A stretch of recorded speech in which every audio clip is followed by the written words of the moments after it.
Welcome back, everyone, to another episode here of Play to Rise podcast. We have part 2 coming your way of the Gaia's Akashic records. And this was, if you haven't tuned into part 1, please do that. They do stand on their own as individual episodes, but you're going to have a lot more context for the whole conversation here.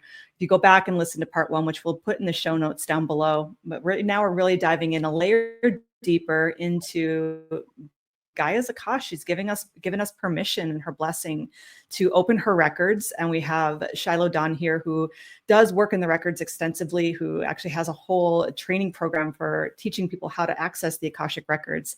And so we're really blessed to have her expertise here in this container as we really open into this very sacred container. This is really, I mean, even just the way that the first episode went was it just almost brought up such emotion and reverence for just the beauty and the magnitude of Gaia herself. And it just feels like it is such a sacred container. And we're feeling really honoring of that frequency here. And as always, this is the Pleiadian Light Ascension Yard after all. And so those who are new here, welcome. And we do bring in a Pleiadian being named DiYeena. And for usually how that goes is we bring her in about halfway through. And because of the format of this particular episode, we're going to go ahead and do that pretty soon in the beginning here and just dive right in. But I want to first say welcome, Shiloh. It's good to have you in the container.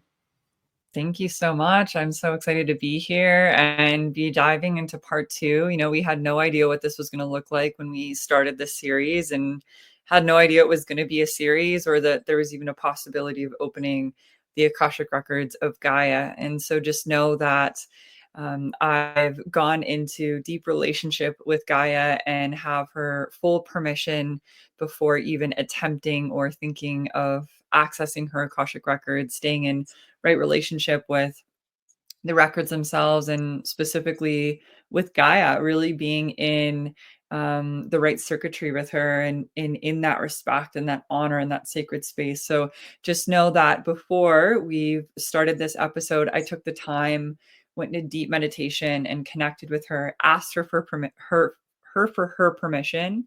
It was a yes. And then I was able to gain access. And so just know that I also have, like Ava was saying, extensive training in this as well. And so this was something that, we didn't even take lightly. We really tuned into this. Is this in the highest and best for the collective? Are we even able to do this? Is this still being in right relationship with the Akashic records? As knowing, if you know anything about the Akashic records, that you always need permission to access anyone or anything's records. And so just knowing that we are in the highest integrity in this space, and we really do take that seriously. And so we've gone through all of the steps before we even opened up this episode to make sure that this is going to be the safest, most sacred, in the highest integrity, through the frequency of unconditional love and the purest form of light. Beautiful. So how are you feeling, Shiloh? Did we just dive right in here? Yeah, I say we dive right in. Like I said, I've already opened the records of Gaia. It was she's just such a sweet, precious, yet powerful, such a powerful frequency to tune in and tap into. And I was already getting some things that were coming up, some visuals. She really gives me a lot of visuals in this experience. And so I already have some things coming in, and I know DiYeena is going to have some questions as well. And, DiYeena has a lot of information on this as well, because she is a higher dimensional being. And so you get to have many different perspectives in this container of the information that we're sharing. And so I say we dive right in. I'm excited. Amazing. So again, this is really the topic that we really kind of were unearthing in part 1, was really around New Earth and what that looks like. What does it actually look like in New Earth? What's happening there? What is the experience on this? Is it a 5D reality? Is it something different? What is the actual, like the boots on the ground, like some of these questions that we have around technology and travel and homes and just our daily life and money exchange. And so a lot of these questions were answered in episode 1, and we'd have more, right? And so I'm sure if you have questions, you can post them in the comments below. We're going to be doing a couple more episodes on this as well. because there's just such a juicy topic, right? So we're going to go ahead and go right in. And for those who are unfamiliar with trance channeling, which is the type of channeler that I am, I do take a step back out of my body and allow DiYeena of the Pleiadian family to come through, and we have an agreed upon relationship there, and she does bring forth frequency and information from her dimension and perspective. So without any further ado, I'm going to go ahead and go out and put you in touch with Pleiadians. Here we go.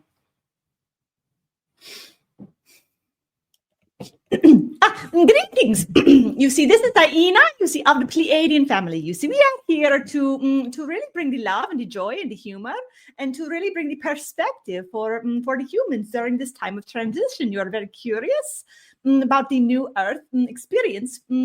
But it's so hilarious because you could also consider it the old Earth. You see, because you are putting it in a time frame. You see, it is really happening already. You see, this is the fun thing about it, is that you are all that are on the new Earth already there, having the best time of your life. You see, it's really true. You see, so this is really fun to talk about, not what will happen, but what is happening already right now that you're missing out on because your attention is still on the 30. You see, isn't that a funny way to think about it?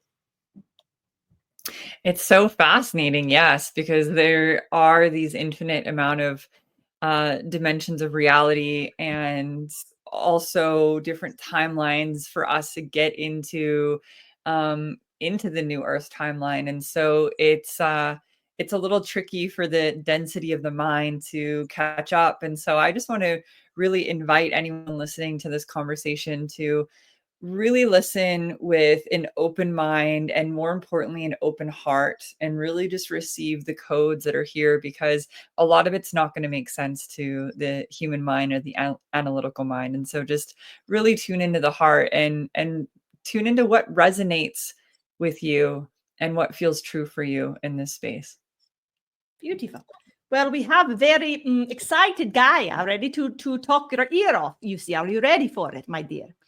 Yes, I'm ready. She's already been showing me a few images and just channeled pictures that have been coming through. And so I don't know if that's where you want me to start, of just what I've already been seeing. Yes, my dear. This is always where we start. We start where what is. You see, we start with what is. You see, this is always the good place to start.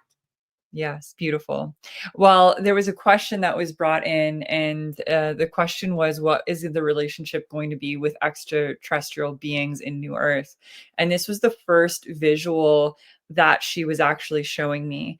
And the visual was, I was almost seeing this, and it's going to be really, and I also want to say this, if you've listened to the first part, you'll know that a lot of this is like, I'm just tuning into this for the first time, and a lot of this doesn't exist here, right? And so I'm also doing my best to translate this in a way that we can understand, or even what I'm seeing. Okay, how do I express this, that you're going to understand what I'm talking about?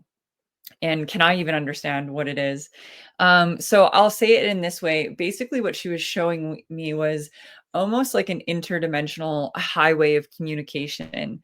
And I believe that this communication is already, right? It's already starting to activate and come online here, which is how she's showing me, DiYeena, that you're even able to be here in this space and to communicate through Abba's body. But she's showing me in a different way. I'm almost seeing like our ability. It's almost like there's going to be technology where it's going to be, she's showing me almost as easy as like picking up a phone, but that technology is also going to look a lot different.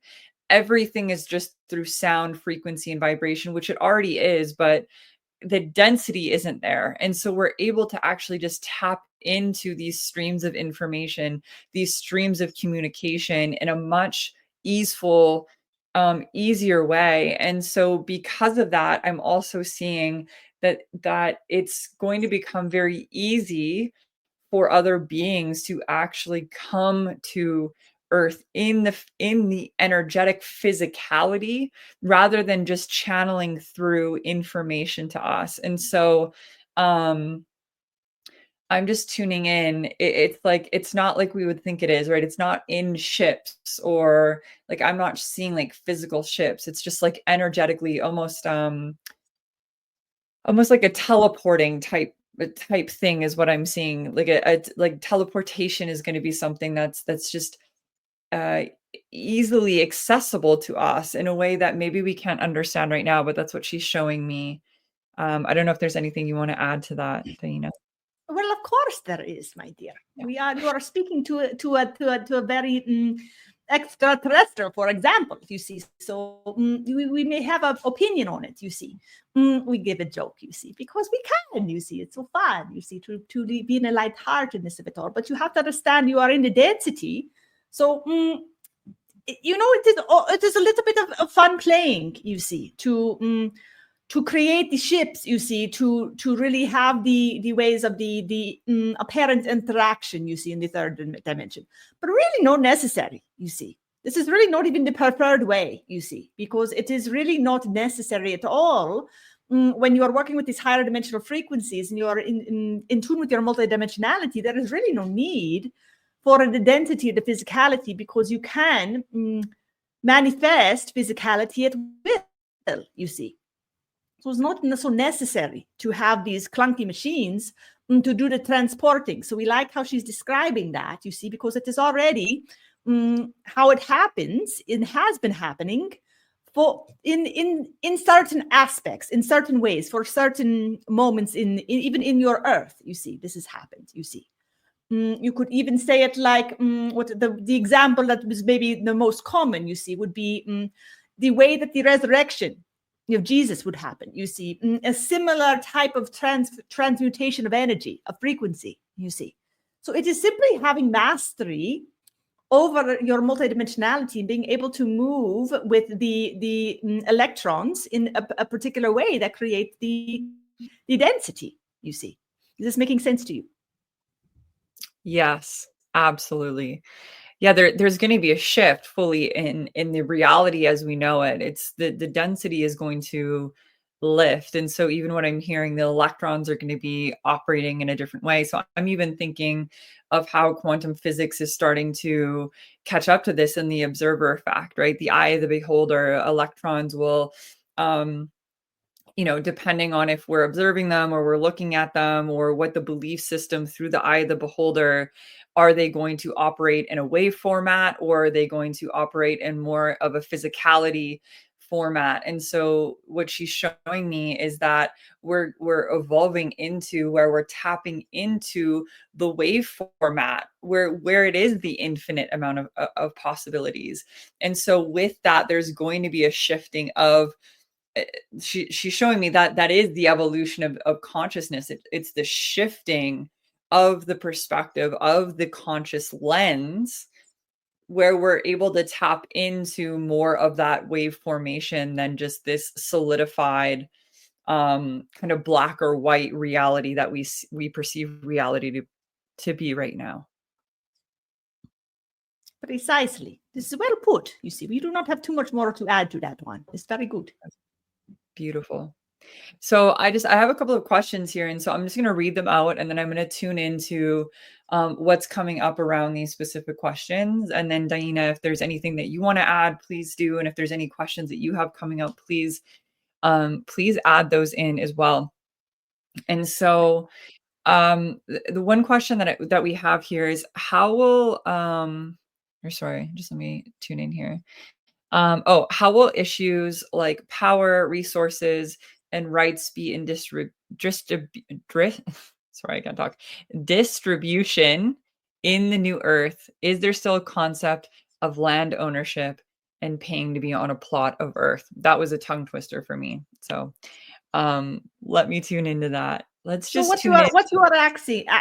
Let's ask the question. You're wondering, like, the way that we relate with the Earth herself. You see, the way that we relate to the resources on her body, the way that we are using her body, to generate our electricity, for example, our heat, for example, the movement of our transportation, for example, the ways that we build our homes, for example, are all connected into these resources. So some of these pieces we have talked a little bit about in part one, but not in this particular way, you see.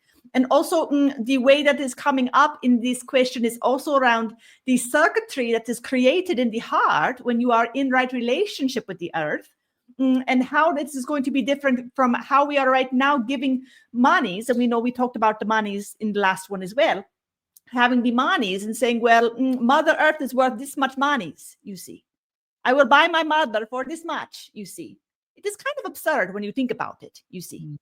So what does she have to say about the way that we are relating to her now? We are curious about this part as well. You see, we know that she's very loving and infinite, you see, and that she can hold her own, so to speak. Haha, you see, she's very, she's not a victim, as she said last time, you see. But really, what is the shift happening there in the ways that we are in circuitry in that particular way? It's a very important question.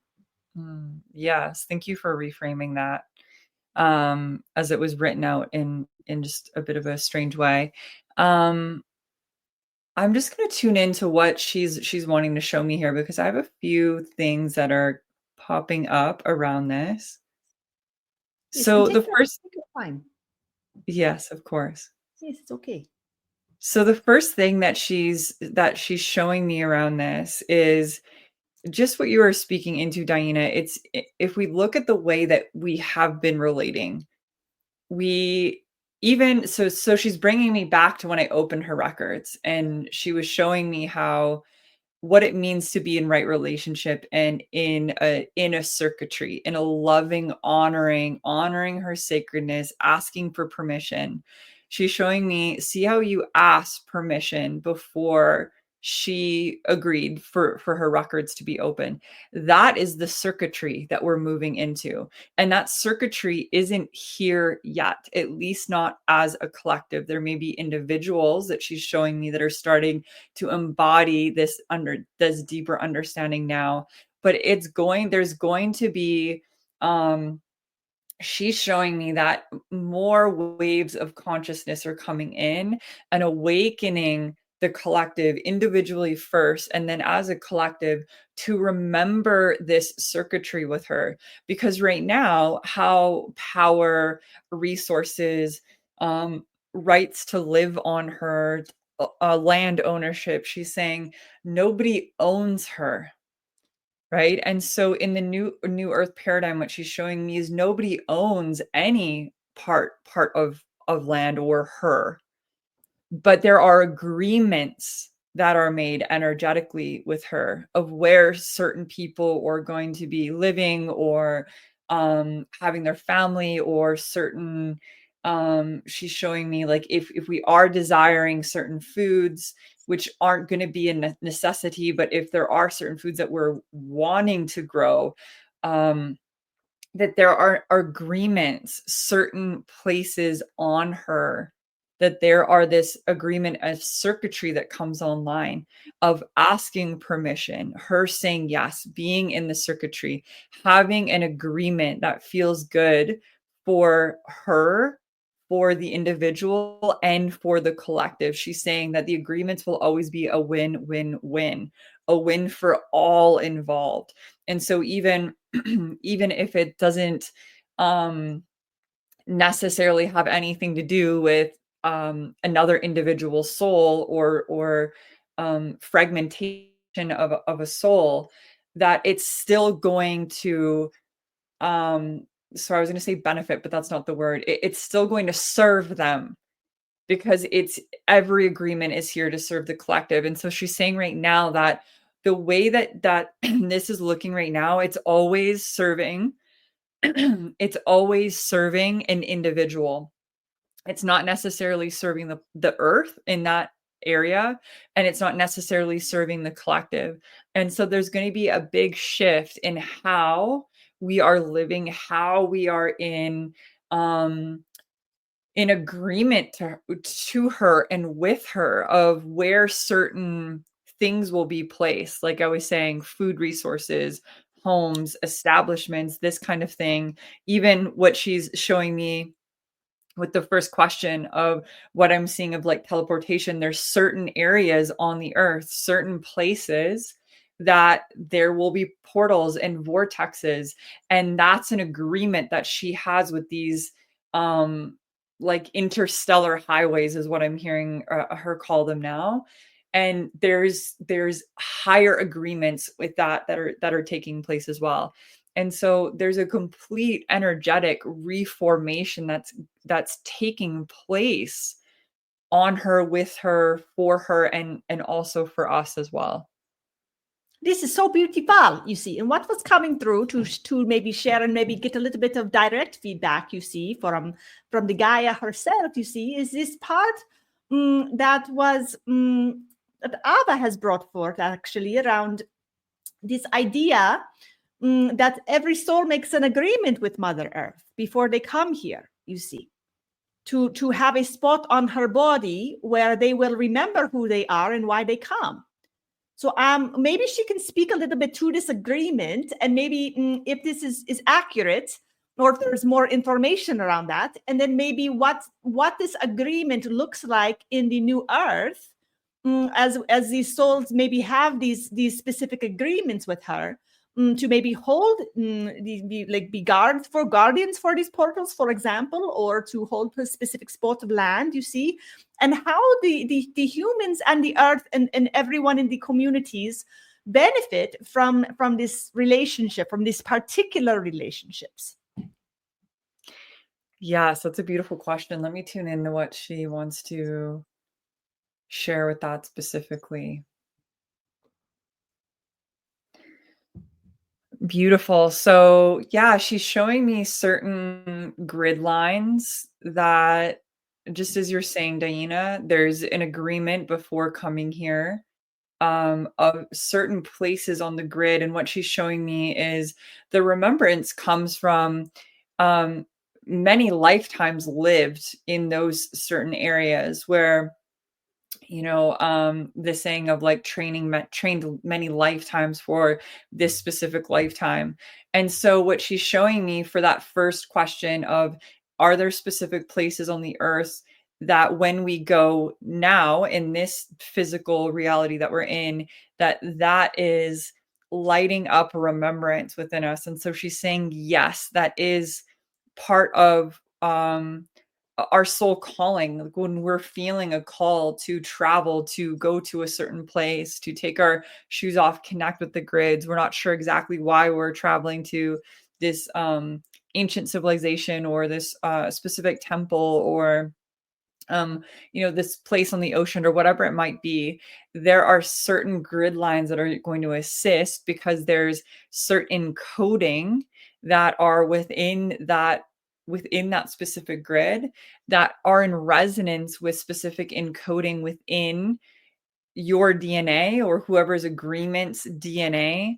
And so as they step onto that grid line, there's a resonance, almost like I'm just hearing like a wake up call kind of thing, but through the resonance, there's an illumination that takes place within the DNA, within the cellular memory.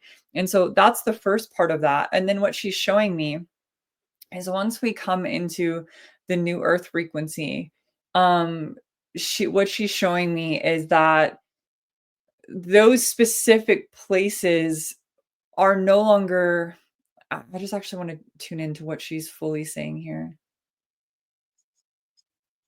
So she's saying that it's not that they're no longer needed, but when we have our full illumination of our dormant strands online, plugged in, we remember.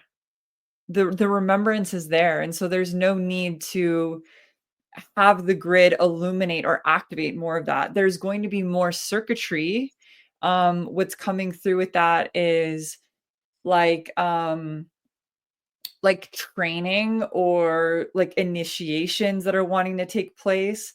But there's going to be such a deep remembrance that's going to be illuminated already, that she's just saying that the remembrance is going to be there. The remembrance will be there. And so we're being called right now to these places on the grids to remember, to awaken the original blueprint of the human. But once that is open and awakened, then there's just more of the evolution up the spiral that will take place. And so it's almost like Yeah, I'm just hearing that there's going to be training with her, but in a sense of, I keep using that word, but it doesn't quite hit the resonance of what she's actually sharing with me. I don't know if you can tune into that, DiYeena, or if you know what I'm speaking on. Yes, we are hoping the all the technologies is holding for us all for these frequencies, because we are in the high frequencies, you see. So we are all doing our best, you see. But really, you see, we were really getting into the interviewer question. We were like ready for another question. So what we can say about this here is that she's really saying around the quote unquote training is that we will have come into our wholeness of remembering, then we get to actually play out the roles that we come for, you see. And so we still have agreements, and we still have ways that we are moving through the world, you see, with purpose, you see. We are still moving with purpose no matter what level of dimensionality we are in, you see. Even the higher dimensional beings are still going through what you would consider a training or a way of refinement, you see. So just because you are now going from 3D to 5D does not mean you are in the realm of perfection, you see. It is a realm of refinement, you see. So as you are working in circuitry with the earth here, there is a refinement that is an opportunity to like a gemstone, you see, pressured in, you see, that gets to really just be nurtured even more, you see. So it gets to be more in the play of it all, you see, but it will bear fruit in the sense that then it gets to be shared within our communities, you see. Is this making sense to you, my dear? Yes, and that hit the resonance like the nail on the head. That's exactly, it's a refinement. And so it's not so much a remembrance, it's a refinement. Yes. Yes. So then the other piece here is so what we are hearing you say from the Gaia, my dear, is that you are saying that coming the 13 frequencies into the new earth experience of wholeness, not so much the necessity to be on a particular place on the body. So my question then is, how is this all translating in terms of, is the whole earth going to be, you said more mild? Are there going to be a necessity for different groups to be joining around in different spots? Are we going to be naturally gravitating toward these vortexes, for example? Or are you going to have humans all over the place? A little bit more about just like how spread out are we? Are we all over the place still? Does it look much different? We know it looks much different from what you are saying, more technicolor, more vibrant, more alive.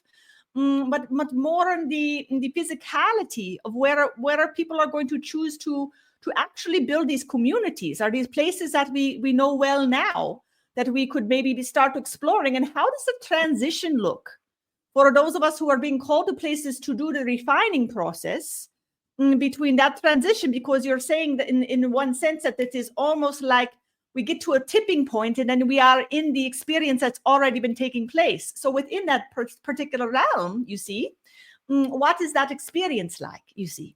We would like to hear from Gaia on this, because DiYeena can share, you see, but it is really, we hear from DiYeena all the time, you see. We really want to hear from Mother Earth, you see, if we can. Beautiful. Yeah, let me just take a moment and just tune in to what she's just wanting to share around that specific question. And so what she's showing me is that we are just she's saying it's very similar to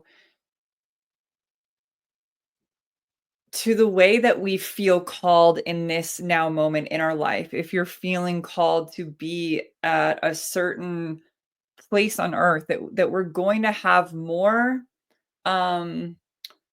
freedom to pick up and move locations if it's something that we desire to. So what she's showing me is that it's a lot more playful than the experience that we're in now, and not so much because we can't be in the play of it right now.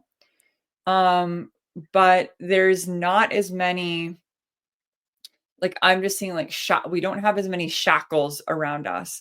And so we have the ability to, yes, exactly, the restrictions, the density. And so we have the ability, which what I'm tuning into, a lot of that is also illusion, right? Things that we tell ourselves of that I don't have the ability to go and do this because XYZ, when really she's reminding me, just as she said she's not a victim in the first episode, that she's reminding everyone here listening that you all have the ability to be in your power at any moment. You're all powerful creators just as she is.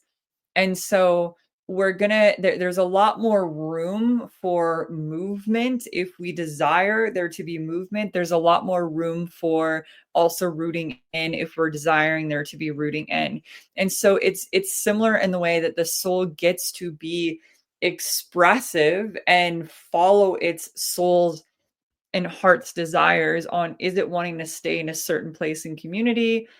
Are you wanting to travel and be closer to certain grid lines? And what she's saying is that we're more tuned in to our energetics and the higher mission through the energetics. So we get to play with that a little more. And so she was saying that there are going to be communities. I'm seeing massive communities of people all over the world.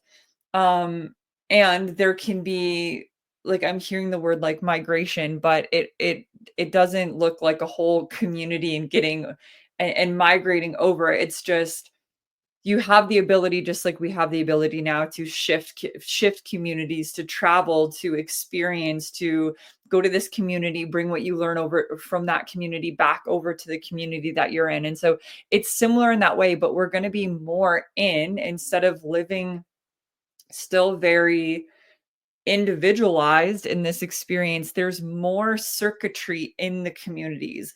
It's not so much you all live in these houses and you have no idea who lives next door. It's very communal living. There's a circuitry in the community that we don't have now, right? If you go into a city, there's no circuitry of a heartbeat in a city, right? It's very closed off. You're in your, like she's just showing me, like, you're in your cars, you're not saying hi to the car next to you, right? Usually people are very closed off. Even walking down the streets, it's not common that people will even say, hi, how are you doing? How's your morning? And so that sort of living is eradicated. It's much more in the place of what she's showing me of we're so much more tuned into the unified field. We understand that the person in front of you is your own circuitry looking back at you. It's really this mirror and this connection. And so the deeper that you can deepen into community, into these spaces, the more that you're going to have, the more of you mirrored back. And so we understand that in these higher aspects of living. And so she's saying that in a way that we can start that now is starting that now, deepening more into our community. If you're feeling called to, I live in Austin, Texas, and there are some incredible off-grid communities that are starting in Austin, just outside of Austin, that are these high conscious communities, and you can call them like a little mini city kind of thing. And so she's showing me that these communities are already starting. There's already many of them. She's even transporting me right now into the jungle of Costa Rica. And she's showing me how there's many of these conscious communities living in the jungle. They're already living this way. They're in communion with the land. They're in communion with each other. They understand how to be in the circuitry. And so we're slowly starting to open back up to that understanding of the way that our hearts are desiring to be in that circuitry with each other and with her. And so when it comes to the actual where we're living, she's saying that she's showing me that it looks different, yet it's similar. So the difference is in the heartbeat, right? And so we're still living in these cities, we can call them, or communities, we can call them. But there's a heartbeat, there's a resonance, there's a circuitry through every heart that lives in those spaces. And what she's showing me is that heartbeat is like, it has its own pulsation. It has its own, I'm almost seeing like its own like ecosystem kind of thing, right? It has its own pulsation. It has its own life. And that is the biggest difference in how we're living, is the heartbeat in the communities. This is so beautiful. This is so beautiful, my Gaia. This is so good, you see. And this is a really natural progression into one of the questions, you see, which was all around the travel itself. You see, we talked about how there's not going to be the bodies, you see. So then this would bring up the question of, well, what about the airplanes, you see, and the cars and the vehicles, you see, and all the trains and all these things that we are currently using to get from A to B, you see, and how the travel happens, you see, in this new Earth. This would be a curious question for many. Yeah. So this is something that she actually showed me at the beginning, which is, and I'm just actually going to take a moment to really tune into what she was showing me, because I got a flash of it. And I really want to tune into what this actually looks like. And it is good to take the time, you see. This is important information, you see. Yeah, and so what she's showing me in that is that, like, the planes and trains, even cars, there's density to it in the way that we know it's formed to be. What she just showed me is very interesting, because she said we don't need those things at all. I'm being shown that there's technology that she was just showing me like walking through a doorway, and almost like a holographic or portal looking thing in the doorway, and just walking through the doorway, and then you're just in the space that you desire to be in. She said it can be like that. I'm also seeing some sort of watch technology thing, that pressing a button and there's some sort of transportation device that's coming through that.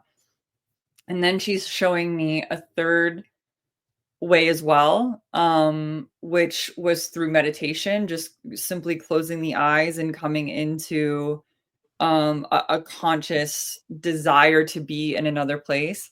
And then she's showing me a fourth way of transportation, which is through our ability to be conscious creators. If you desire to get there with in a plane or a train or a car, that, and this is kind of hard for me to wrap my head around.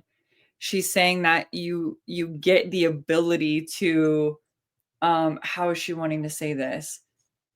You can still travel in that way, but it looks much different than what we believe, what we know it to be here. And it's more of the individual conscious creator desiring to explore or get to A to B because it's fun, is what she's sharing with me.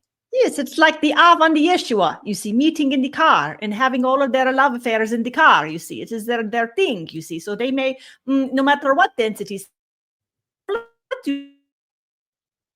you see, simply it has for them, you see, it has a funness to it, you see. So it gets to be in the play of it, you see, but it is not like they are getting into a dense, bang your head on the thing kind of density, you see. It is more in the holographic reality of creation that you are moving through the dimensionality, you see. So it is even the way that it is transporting, it still feels like you are in the car going down the road doing the thing, you see, but it is the experience matches the resonance of everything else that is happening in that particular dimension, you see. So it is less dense in general, you see. Is this making sense to you? Yes, no, that makes perfect sense. Absolutely. One of the questions we were hearing, see, this is the thing we are able to do, is stretch out the illusion of the time, you see, and here are the questions that are coming through from the viewers here is, well, then what about all the junk, you see, what apparent junk, you see. So then if we are moving into what is Mother Earth doing with all these hunks of metal that the humans have created that are no longer necessary? That was the question. Okay, I'm going to tune in. We know she's very powerful. Probably just eat it for breakfast or something. We are joking. So what she's showing me is that there is a splitting of worlds taking place. She said many. She's showing me many splitting of the worlds. There's a misconception in we're like splitting into two, but she's showing me it's infinite. There's like these incremental kind of shifting that's taking place.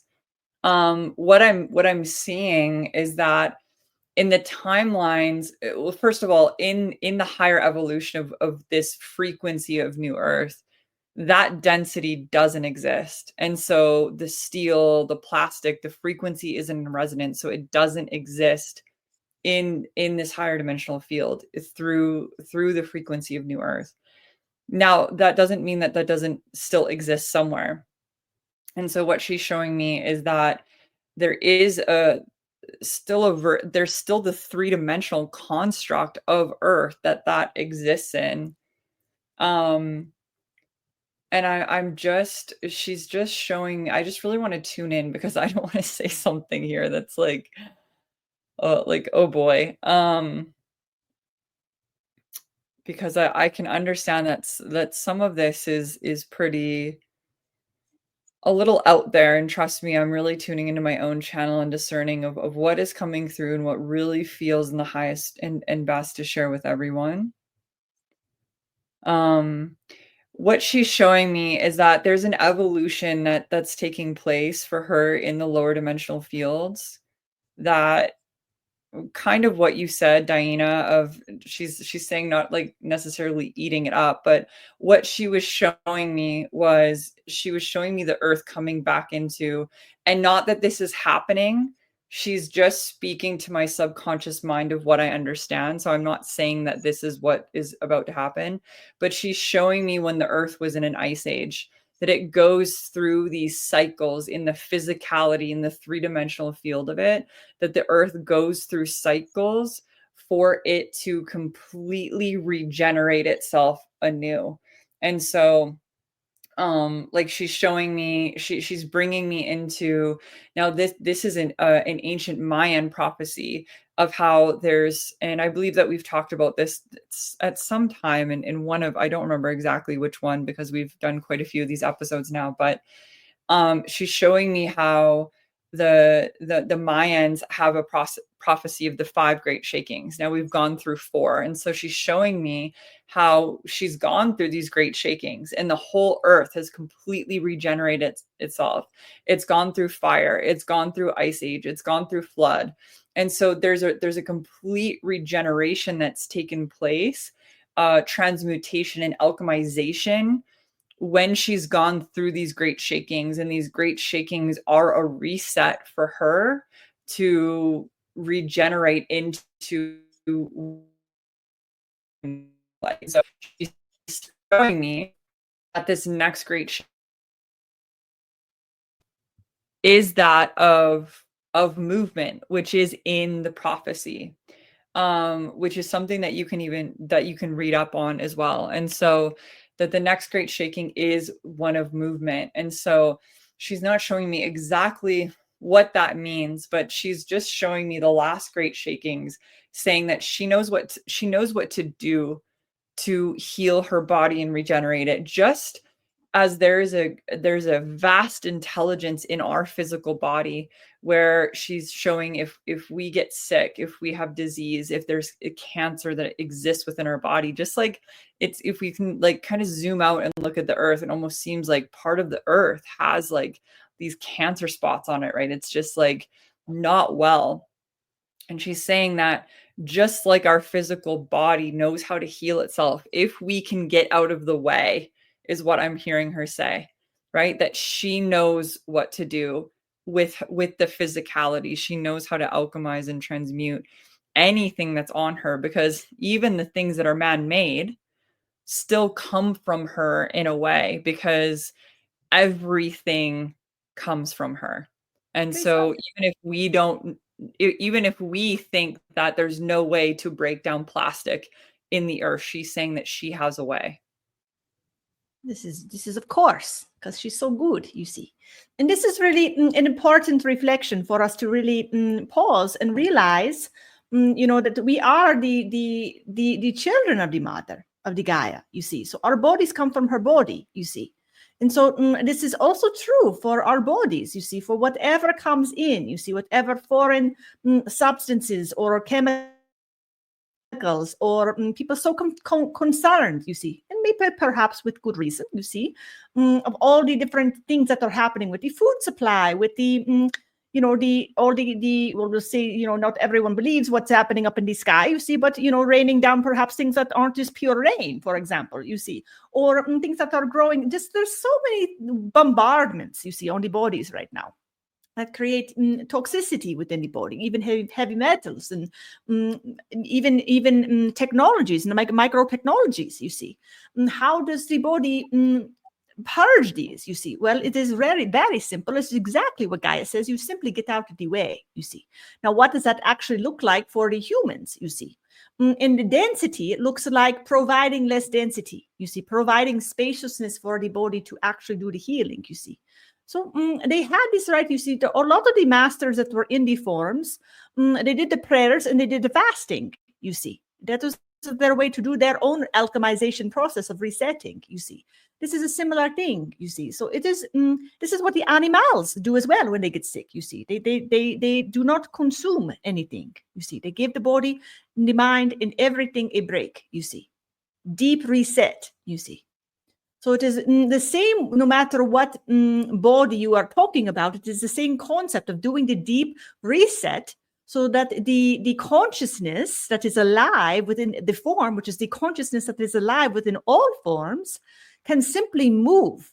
It is all that is happening. It is simply moving light and frequency and sound and coming anew again, because every moment is a new breath. Every moment is a new creation, you see. So when we simply get out of the way and stop allowing the stronghold on the current pattern that we are playing out in the form that is holding the current version and story together, if we simply give a deep reset and allow that the new form to create, then we create anew. You see, no matter what the substance was or is that is going on, the consciousness that is contained within all is the one mind of creation, you see, and can always be in that frequency of creating anew, you see, and of deep reset and healing and alchemization. You see, this is simply the nature of creation itself, you see. Beautiful. Thank you for sharing that. I do have another question here. I don't know if there's anything coming up that you want to ask, DiYeena, or if I should just dive into the questions that I have here.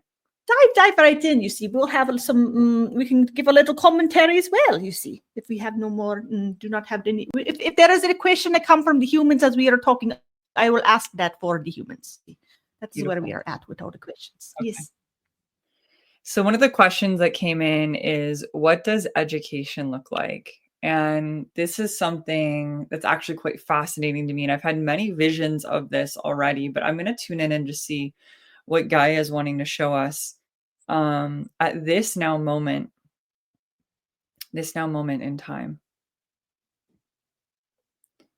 So what she's sharing about education specifically is, of course, it's going to look much different than the education system that we have now. That education is going to be on more of a soul level. It's going to be more of a tuning in, a refinement of your gift. So just as we were speaking of earlier, as there's a deep remembrance, a wholeness that comes back online for you. And there's this refinement that starts to come back online. What I'm seeing is, because we also have now these systems of these like interstellar communication highways that are open up, is that we really get to start tuning into the higher aspects of learning. And so what I'm hearing is, this is spiritual learning, this is soul learning, this is cosmic learning of even how like what I'm just hearing, or what she's showing me is, how maybe in different countries or different regions, we learn about the history of different countries. What I'm being shown is that we're actually going to be learning about our entire universal system. And this is more about frequency, sound, vibration, how to become and how to fully be in mastery of our own soul's skill sets. And so, right? The channeling, the teleportation, the telekinesis, these different gifts that are really truly coming online, technology, but in an energetic standpoint. And so there's so much.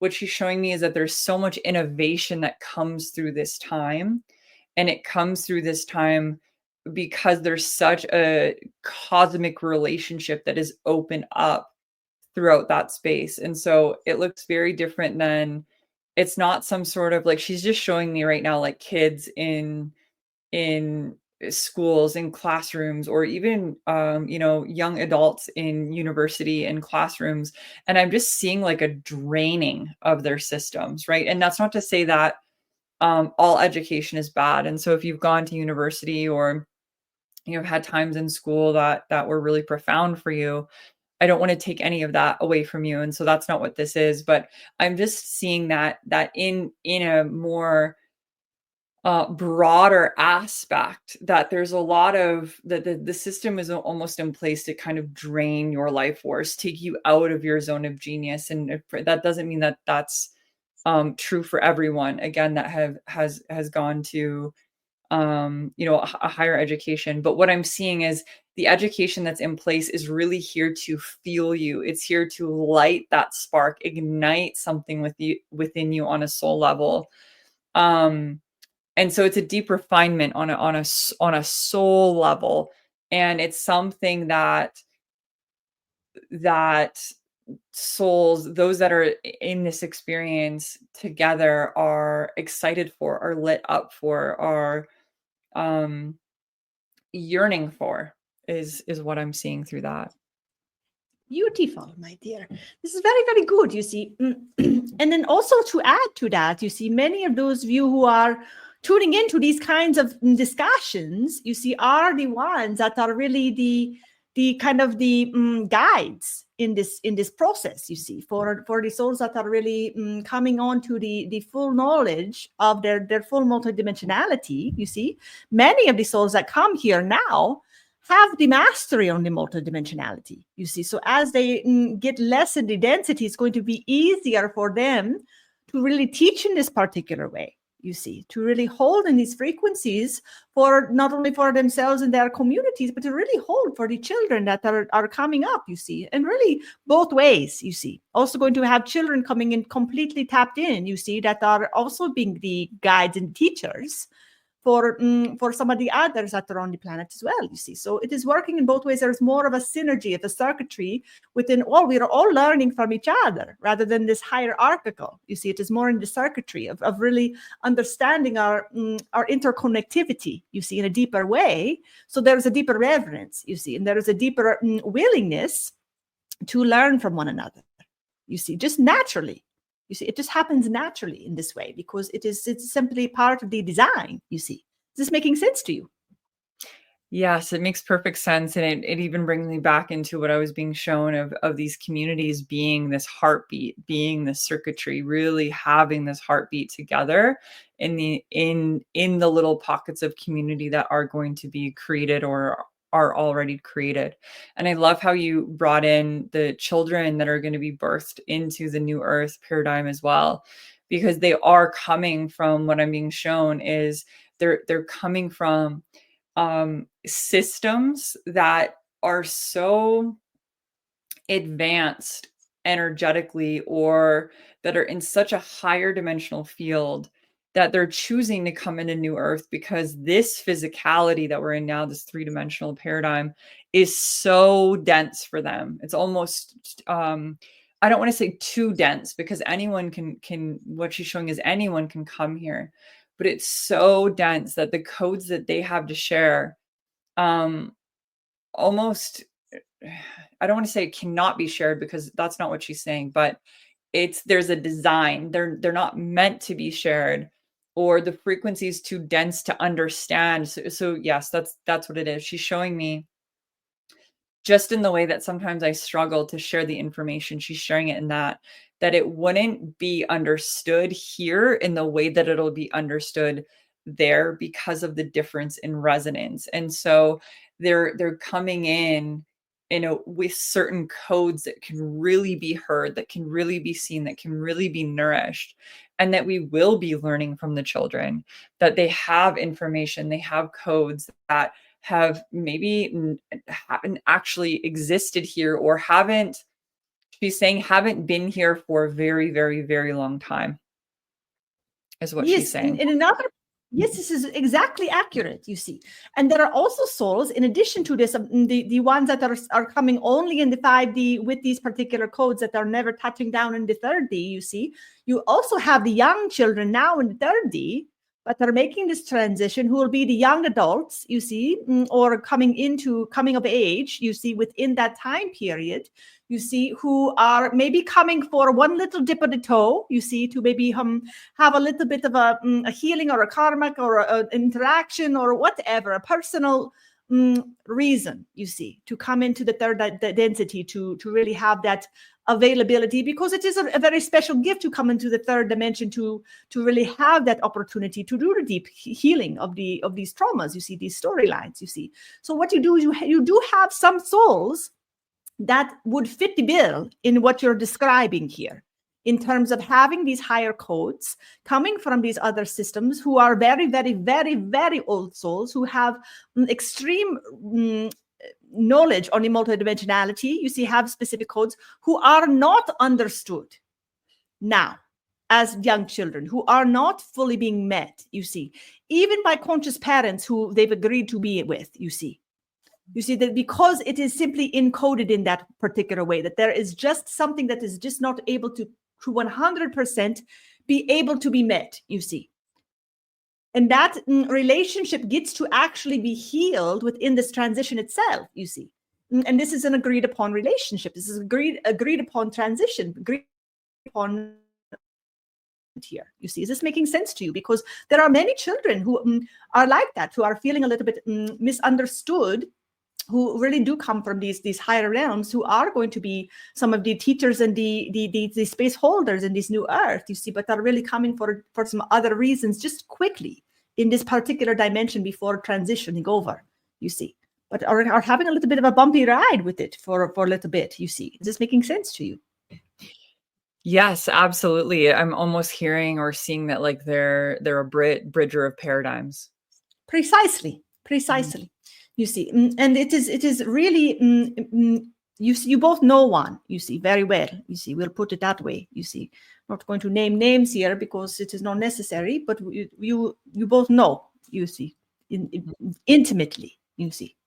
Mm-hmm. Hold her on her, she has been, you both have held her on your lap many times, you see, we'll put it like that, you see. Mm-hmm. And so it is really, these children are much more present than we realize, you see. And these are the ones that are really needing a little bit of the extra support, just being held by the hearts, you see. The most that you can do is to simply, even just repeating, you know, I really see you. I really, really hold you. I see your magic. I see your brilliance. I see your majesty. And I thank you for everything you are bringing to this world, you see. Just really being in gratitude for the children, you see, especially the ones that you can just see they're just not quite being 100% seen because it just is in the codes. And it is almost like it cannot happen. It is almost like there is a telephone wire or something that is simply is connected, but it is not turned on, you see. So it is, and both the parents and the child know it, you see. Deep down, there is a knowing that this communication is just not quite firing, you see. And they didn't know, no one knows how to fix the problem, but it is not a problem that is needing to be fixed, you see, because it is not the problem. Because like you're saying, it is meant to be that way. It is part of the code, part of the design to be that way, because it's necessary to have the understanding of the density in order to really support the transition, you see. Because again, the multidimensionality goes both directions, you see.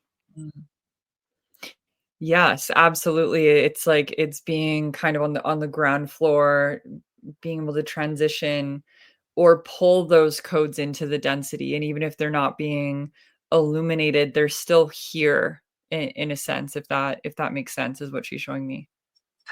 Yes, precisely. And so it is helping with this transition, you see, simply by their feet being on the earth, you see, it is helping the transition, you see. Mm-hmm. This is really important in the frequency, You see, it's like the dolphins and the whales in the ocean, you see. It is like that. Yes, absolutely. So we're talking about the children. There was an exact question. Was this the exact question? Yes. Yes, I believe we answered the question. It was just like, what is, I'm just trying to find where the question was. What is the mission or purpose of the souls that choose to be born into New Earth? And so I believe that, yes, we answered that in a sense of they're coming with these higher codes to really to anchor that in. And so just as we were saying, even the ones that are here now are holding those codes or have those codes embedded within them.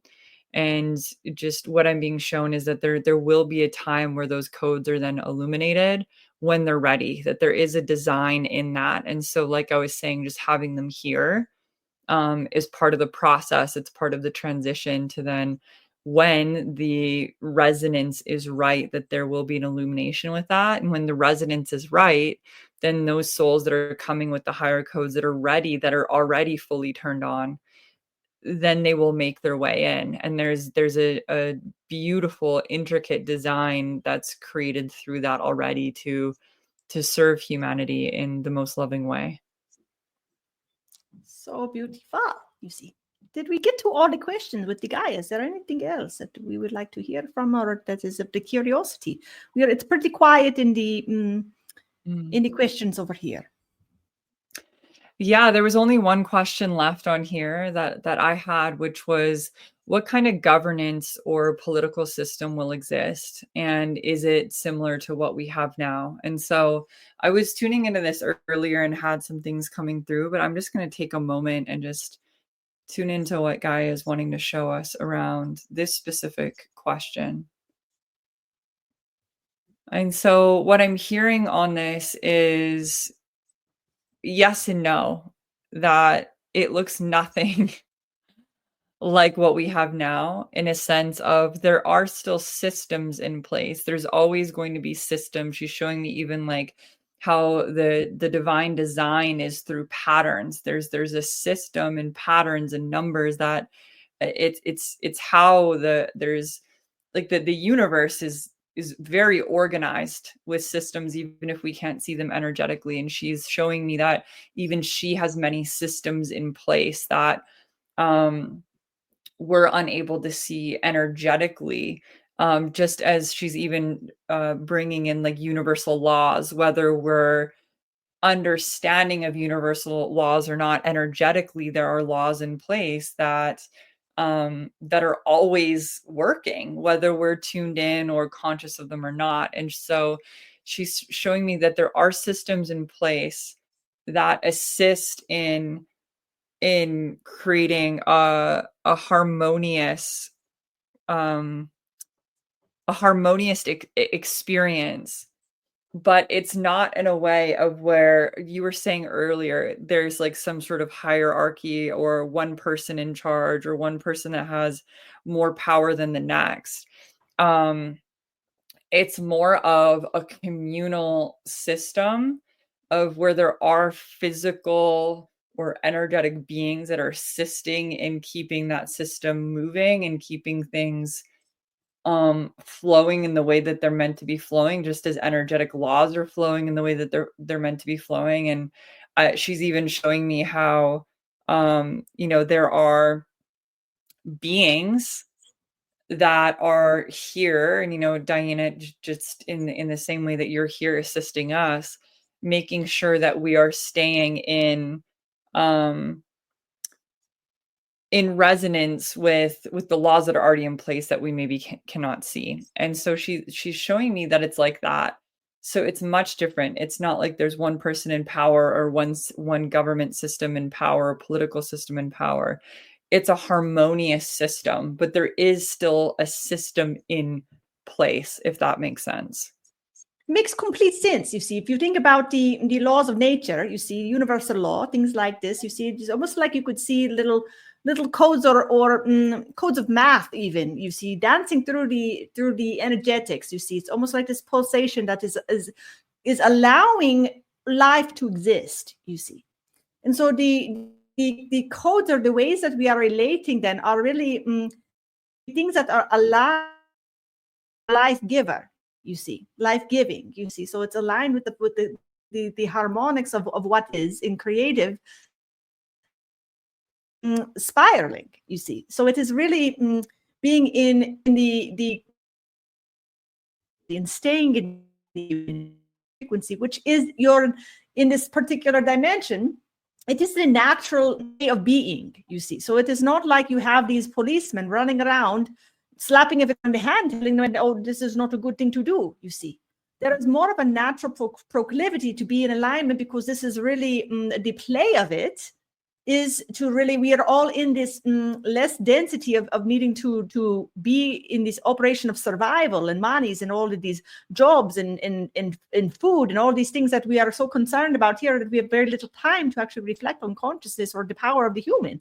In this other dimension, you see, this is really the game. You see, you're really getting in the mastery of your multidimensionality and the powers of the superhuman, you see, and really having fascinating discussions with the extraterrestrial down the road, you see, and really having these really interesting conversations in all these different ways, and creating different circuitries and opening up different channels of exploration, you see, to our channeling and all these different things that we seem so not so common, be very commonplace, you see, very commonplace, you see. And so it is simply, it is more fun, you see. You are just simply being in the relation with the circuitries and the availability of different circuitries that exist already within the code of creation, you see. So it's just a natural alignment with the codes of creation that are already there, you see. Is making sense? Yes, it makes perfect sense. And it makes a lot more sense to you sharing that, of just what she's showing me of there are systems in place that we're unable to see through the encoding, that just as, you know, she's bringing me back even to the physical in the human body, there's an intelligence that our conscious mind cannot see. Everything is in working order. Everything is responding. Everything is communicating. There's an order in the body to keep us moving, to keep us healthy, to keep us thriving. And just because we can't see that order right now doesn't mean that it's not there. And so she's saying that in the new earth paradigm, we become aware and awakened to the order, to the systems, to the patterns that have always been there, that assist us in coming back into a harmonious relationship with all things. Perfectly said, my dear. We are so grateful for Gaia here tonight. You see, this is very, very good. So thank you, my dear Gaia. This has really been so lovely to connect into the heart to heart. We are so grateful for you, my dear. And I don't know if there's anything else that she has for humanity tonight. Let me just tune in and see if there's anything else that wants to come forward.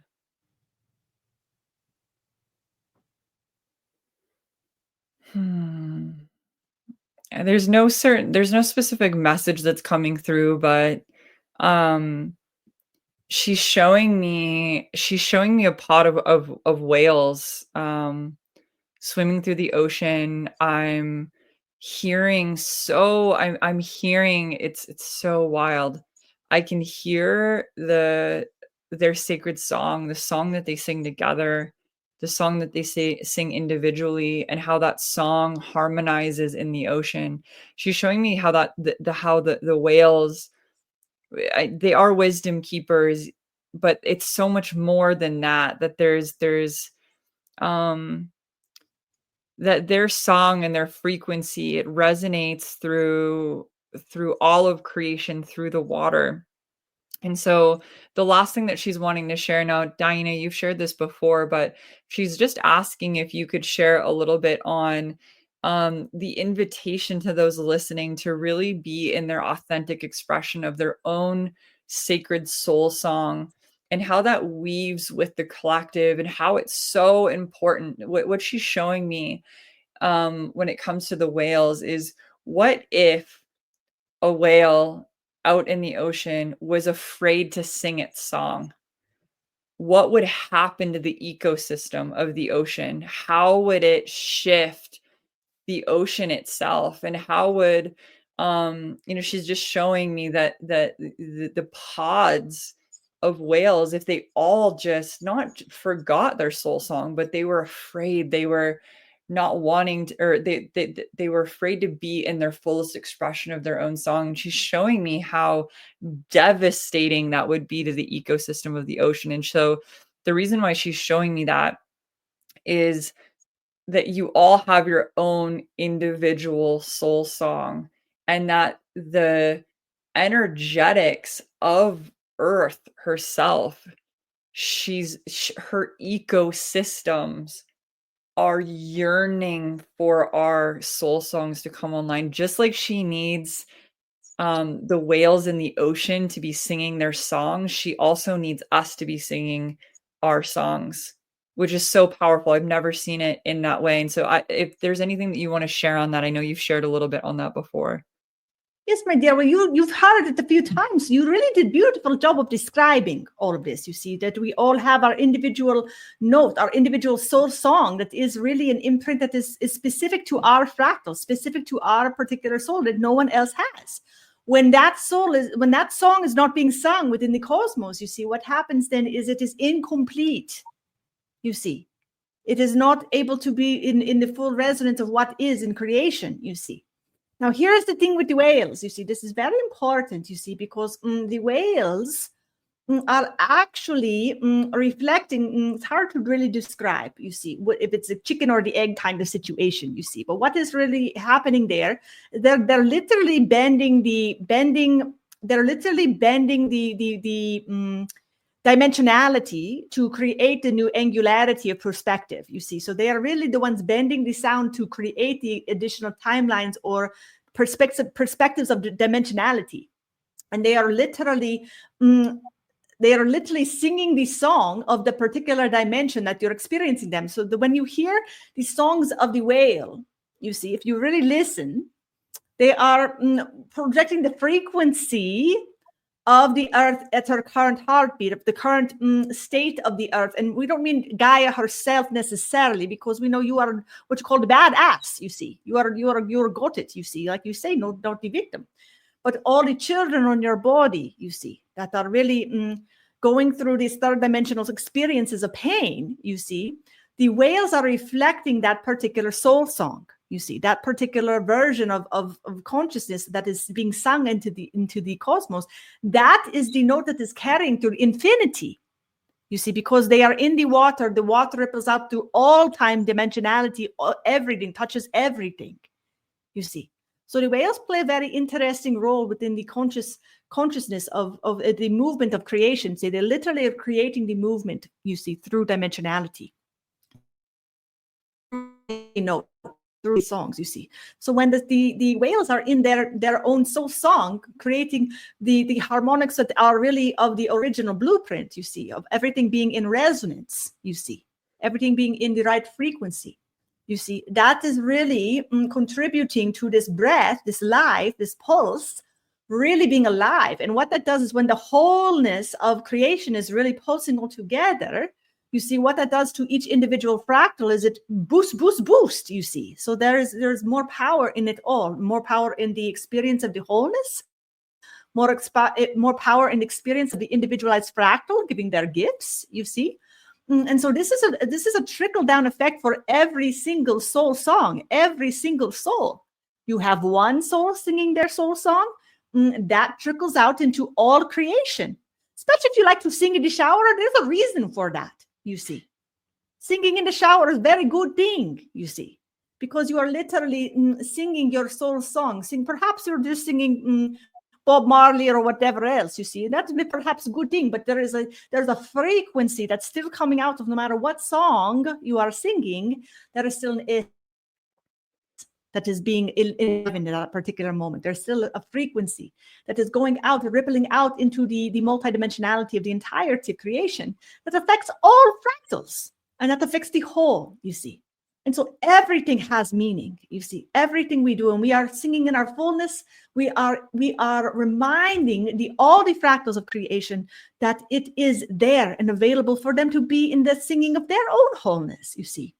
And then more by more, you see, it changes the frequency of the whale song as well, you see, because they're simply the holographic reflectors of what is, you see.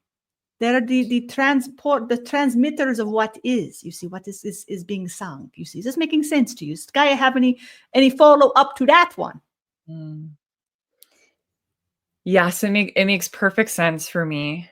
I'm just going to tune into what Gaia wants to share around that particular piece.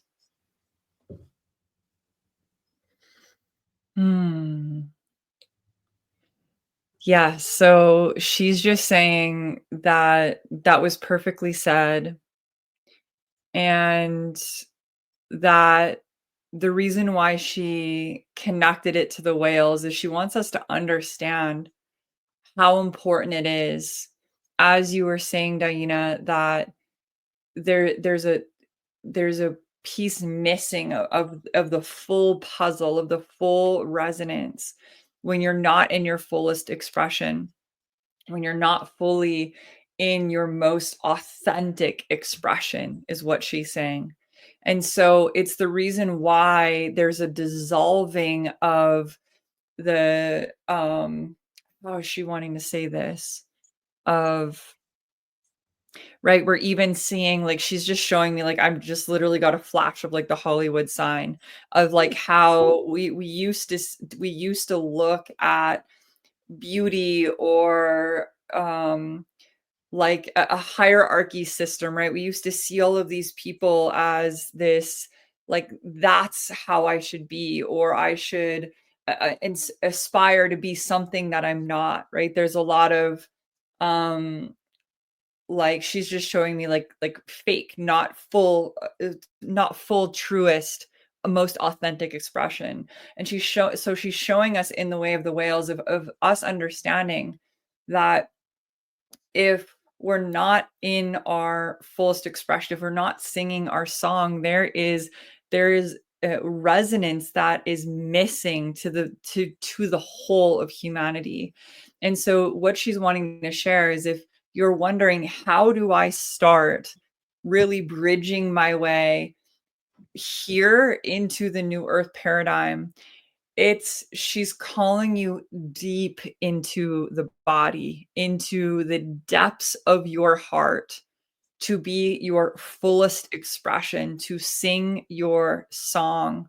And that is not only enough, it is the key to the unlocking of this new paradigm that is being birthed through each and every one of us. It's being birthed through sound. It's being birthed through the resonance of the whole. And so your part of the symphony matters. So what she's sharing is, you matter and you're important. And it's the reason why you chose to come here at this time, and why there's specific souls here that chose to incarnate, to not just be birthed into the new earth paradigm and say, I'm going to come after that this is birth. That's an important part of it as well. But those that are here, there's a very specific design behind the resonance of our soul songs.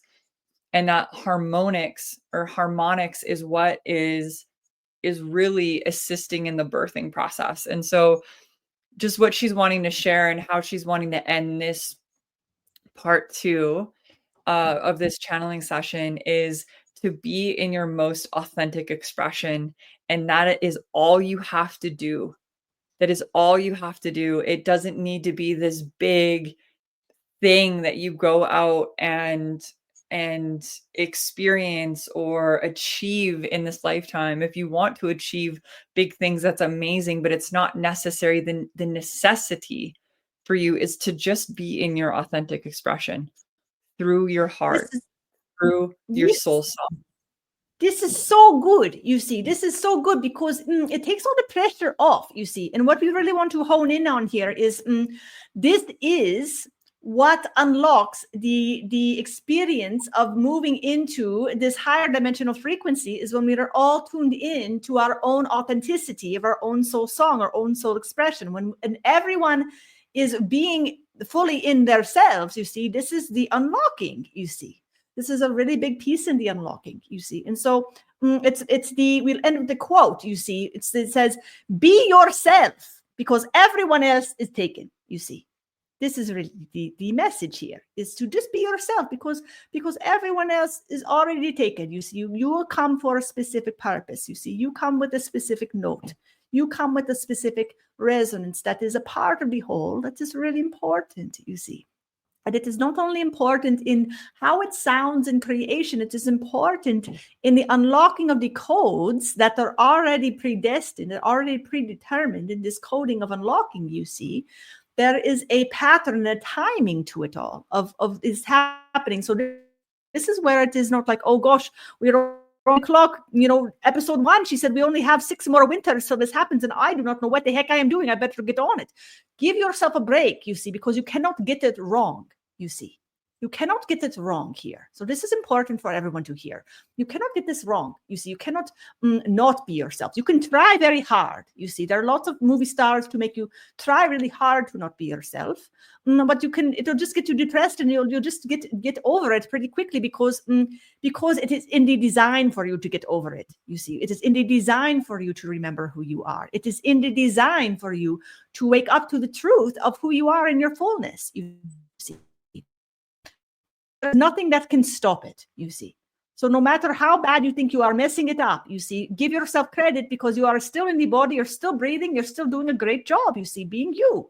You see, and that is the important part, you see. So give the rest a break, you see. Let it all go, you see, in the sense that you do not have to worry about saving the world. You do not have to worry about saving your family. You see, you really trust the design, really trust the process, really trust that we all know what we're doing. We all are part of this. We all said yes for a very, very important reason. And to really trust that we all got it. We really all got it and know what we're doing here. And that this is actually all just part of it. And when you can do it in that way, it gets to be more playful, gets to be more fun, gets to be more exciting. You see, gets to be more serious in the best way possible, you see.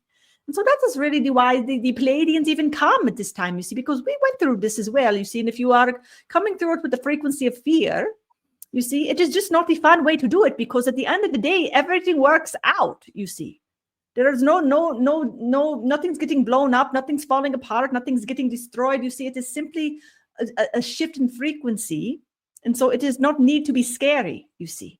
It is simply you coming into a deeper realization of who you are, and a deeper embodiment of that, which actually is very, very beautiful. It is illuminating. It is enlightening. And you get to see all of life and all of your loved ones and everything in that way and in that perspective. And so it just gets to be this already thing that is already happening, you see, that is already in the movement. You cannot stop it, you see. So simply just enjoy the ride, enjoy the process, enjoy it. Enjoy life more. That is really what it is for. Beautiful. Thank you so much for sharing that, DiYeena, and thank you for being here with us today. As always, I just want to give the deepest reverence and gratitude for Gaia for being here, for agreeing to be here to share her ancient wisdom and sacred knowledge with all of us, and giving me permission and us permission to tap into her field and share some information of some really big questions that a lot of the collective has. And so I just want to really complete this with just so much gratitude, so much reverence, and just sending Gaia blessings, DiYeena sending you blessings, and all of the living Ma, so much gratitude. And blessings to all of you who are listening here on this podcast as well. Thank you all of you, for being here with me today. Blessings, my dear ones. This is very good. We bless you all for having the blessings in general, for the up-leveling into the new experience that is already here within your heart. Blessings that you are able to access your heart in a gentle and beautiful way, you see. Blessings from the Pleiadians. Beautiful. Welcome back, Ava. Again, thank you all for being here with us today. This was part 2. We're going to have this be a 4-part series. And so if you have any questions, if anything has been coming up from the last two episodes that you've listened to, if you have questions, maybe what we'll do is we'll pop our email or some way to get a hold of us down in the show notes. You can send us your questions and we can answer them in part 3 and 4 so that you can be a part of this experience with all of us as well. So thank you so much for being here. Ava, is there anything that you want to share before we go ahead and close up? I just trust that this message was exactly what you needed to hear today. Thank you so much for being here. Yes. And if this resonated with you, of course, please like this video and subscribe so we can continue to bring these kinds of channeled conversations to all of you so we can continue to rise together on this ascension journey. We'll see you next week, everyone. Bye, everyone. Thank you for being here.